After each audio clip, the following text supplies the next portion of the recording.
Sir CA గారిని కలవాలి. Sir కొంచెం బిజీగా ఉన్నారు. ప్రాబ్లం ఏంటో చెప్పండి. మా అమ్మాయి కాలేజీకి వెళ్తుంటే ఎవడో దారుణంగా ఏడిపిస్తున్నాడండి. ఇంకా ఏ పాప సారు చాలా పెద్ద తలనొప్పిలో ఉన్నారు. మీరు తర్వాత రండి, వెళ్ళండి. అది కాదు మా సార్, అమ్మాయి ఒకసారి- కాలేజ్కి వెళ్ళి వారం రోజులు అవుతుందండి. వెళ్ళాలంటే భయపడుతుంది. ఇంత కేర్లెస్ గా ఉన్నారేంటి? ఇదే మీ ఇంట్లో ఆడపిల్లకి జరిగితే ఇంత ఈజీగా తీసుకుంటారా? అది కాదు సార్. యాదగిరి గారు సార్ ప్రాబ్లం ఏంటమ్మా? సార్ 2 days బ్యాక్ మా వీధిలో ఒకడు నాతో మిస్బిహేవ్ చేశాడు సార్.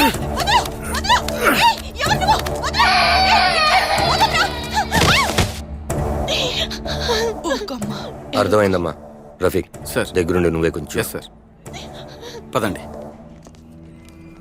వచ్చిన ఫుటేజ్ మొత్తం ఇదేనా? అవును సార్, ఇదే. ఈ రోడ్లోనేనా? ఆ జంక్షన్ లో సార్. ఏ టైంకి వస్తుంటాడు? ట్యూషన్ టైం కల్లా వస్తాడు సార్. రోజు ఏడిపిస్తున్నాడా? అవును సార్. సరే, నేను చూసుకుంటాను. నువ్వు ధైర్యంగా వెళ్ళు. ఏంటి సార్ ఇది? అమ్మాయిని ఒక్కదాన్ని ఎలా పంపిస్తాం? వెంకట్, నువ్వు వెళ్ళి రోడ్ కార్నర్లో నిలబడు. సురేష్, అమ్మాయికి 10 feet దూరంలో ఉండు. మీరేం భయపడకండి సార్, మేము చూసుకుంటాం. కంగారు పడకమ్మా, వెళ్ళు.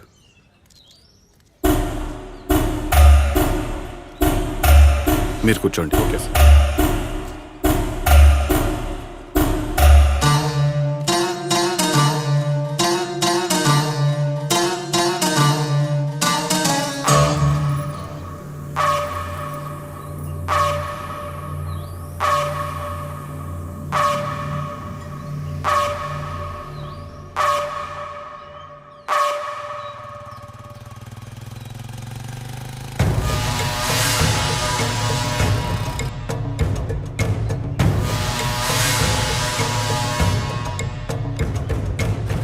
ఏయ్, నా కోసమే వెయిట్ చేస్తున్నావు కదా? థు, ఏంటే 2 రోజుల నుంచి కనిపించట్లేదు? రఫీక్, ఊర్లో కిడ్నాపులు చేసేది ఈ అమ్మాయిని ఏడిపించేవాడు ఒక్కడే సార్. సార్ ఎక్కడికి పోయావే? నువ్వు సరిగ్గా చూసావా? హరీషో, ఎస్ సార్, కన్ఫర్మ్ గా వాడే. నువ్వు అక్కడే ఉండు. Don't miss him. నేను బయలుదేరుతున్నా. నీ మీద మోజు పడ్డానే. మొన్నిచ్చిన టచ్ నచ్చలేదా? మర్యాదగా ఒప్పుకో. అమ్మా, నాకు ఆ గన్ను కావాలి.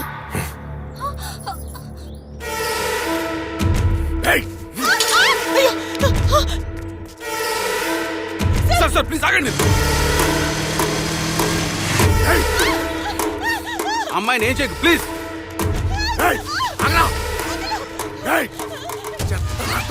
ప్లీజ్ అమ్మాయిని ఏం చేయకు.